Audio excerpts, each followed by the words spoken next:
Don't Turn Around, Chapter 5. After having had sushi with her friends, Nami went home and straight to her room. It was late and she needed to get started on her homework. Her parents had left for a late dinner shortly after she had come home, leaving Nami all alone in a disturbingly dark house. The only light to be found was coming from her small desktop lamp. "I don't get this at all," said Nami, thumbing through her textbook. "Why do we have to learn this stuff anyway? We're never going to use it." Nami's cell phone began ringing. "Hello," she answered. "Nami, it's me," said Sayuri. "Oh, Sayuri-chan. What's up? Need help on your homework?" I was thinking about what you told me at school today, when you asked me about ghosts. We didn't get the chance to talk." "Forget about that," said Nami. "I was just feeling a little stressed. With everything that's happened recently, my mind was starting to play tricks on me." "No, Nami, listen. It's okay. Let's not talk about this anymore. I just want to move on. But, hey, you want to go to the game center tomorrow? I know Hana might be mad at you, but I'll talk to her. I think she's just in one of her moods." "Nami, please listen to me." Even through her cell phone, Sayuri could hear distinctly the sound of footsteps on the other end of the line. Nami had a wood floor, which made it easy to hear when someone was walking across the room. "Nami, is someone there with you?" asked Sayuri. As well as Sayuri had heard the footsteps, they were far more noticeable to Nami. "Hey, Nami-chan," said a girl's voice that was deathly familiar to her. This was followed by a hand coming to a rest on her shoulder. "Don't turn around." Sayuri had heard what had been said on her cell phone, and the next thing she heard was a scream that sent a chill down her spine. "Nami-chan!" screamed Sayuri. "Nami-chan!" The next day, Detectives Yamamoto and Tamaki paid another visit to the school. They were met with even more defiance when they interviewed Hana. "Another girl from your school has met her fate," said Yamamoto.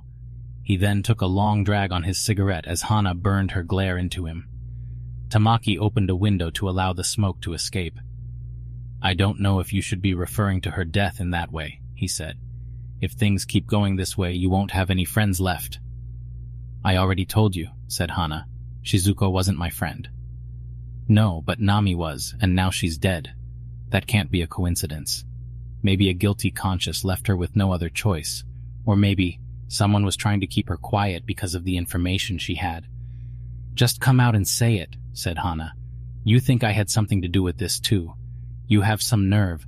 One of my best friends is dead, and you're pointing the finger at me." Though she was acting as if she was the victim, Hana's acting skills were less than impressive.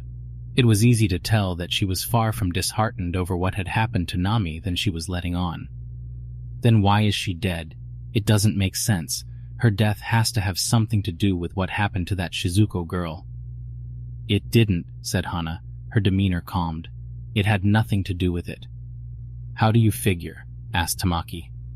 "Nami was having an affair with a married man," said Hana. The usually talkative Yamamoto was at a rare loss for words after hearing something so shocking about a high school girl.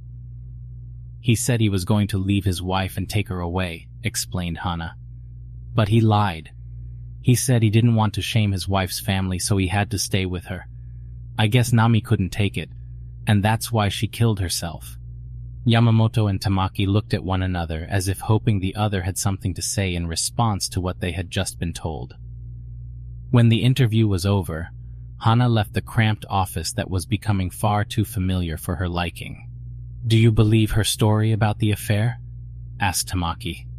"Who knows," said Yamamoto, lighting up another cigarette. "These days anything is possible, but I know that girl didn't commit suicide." "How do you know that?" "Because when they found her body, most of her bones were broken.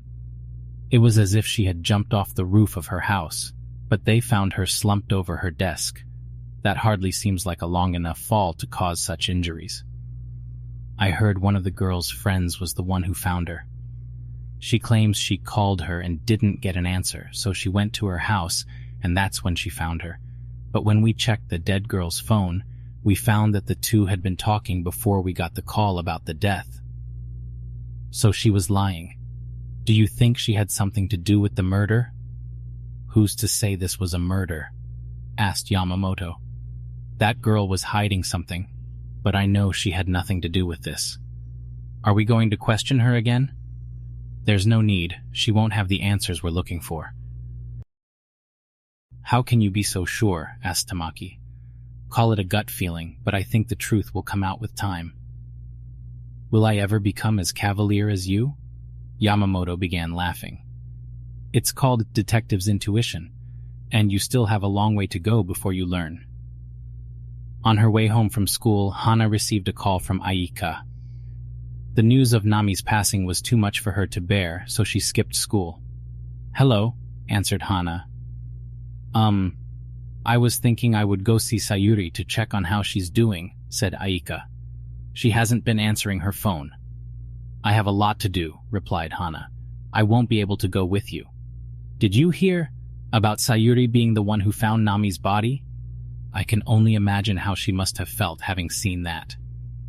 Maybe she's the one who killed her. You shouldn't say things like that. Like I said, I'm really busy. Call me back later.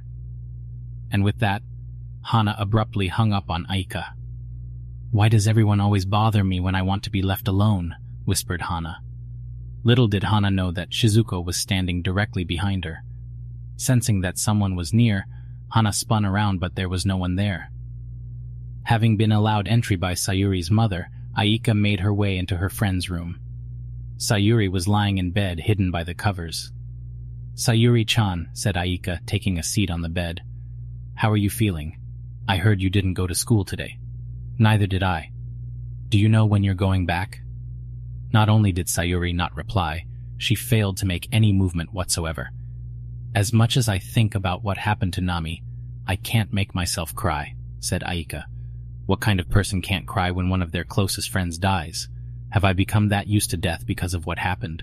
So what does that make me, some kind of a monster?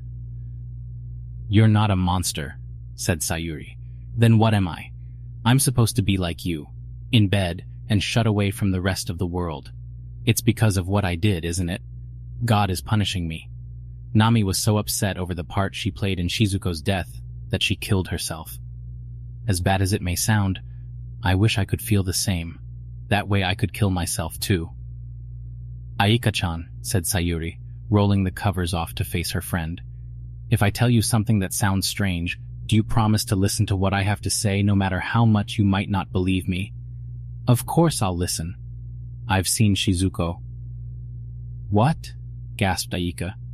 What are you talking about? I'm not the only one who saw her. Nami saw her too. She never came out and said it because she was afraid to. But I know she saw her. I know it. This is just too much, said Aika, getting off Sayuri's bed. She then made her way to her desk. How can I believe that you've been seeing someone who isn't alive? That would mean that you saw a ghost, and ghosts aren't real. I told you what I had to say was strange, but I think it was Shizuko that killed Nami. I was on the phone with her when it happened. I didn't tell the police because they wouldn't have believed me, but I heard Shizuko's voice. She told Nami not to turn around.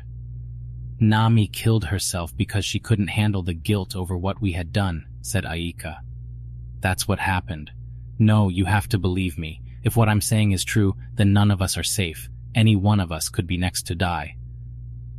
The words that were coming out of Sayuri's mouth were falling upon deaf ears as Aika's full attention had become fixated on the picture lying on Sayuri's desk that had been found in Shizuko's bag. This is a cute picture, said Aika, who was clearly trying to change the subject. Did you draw it? Yes, I drew it a long time ago. When Aika flipped the picture over, it was discovered who the girls in the picture were. A note had been scribbled that read, Sayuri and Shizuko. Do you think there's something wrong with me believing a ghost is responsible for what happened to Nami? Asked Sayuri. No, replied Aika. In times like these, people can get so stressed that they start seeing things that aren't really there. She then looked at her watch. I was supposed to meet Hana, but I'll see you later, okay? As Aika was making her way out of the room, Sayuri grabbed her by the wrist, preventing her from leaving. Please, at least remember what I told you. As Sayuri spoke, she kept her head lowered to prevent Aika from seeing that she was crying. You don't have to believe me. but you need to at least remember and look out for yourself. Thank you for listening. Stay tuned for the Chapter 6.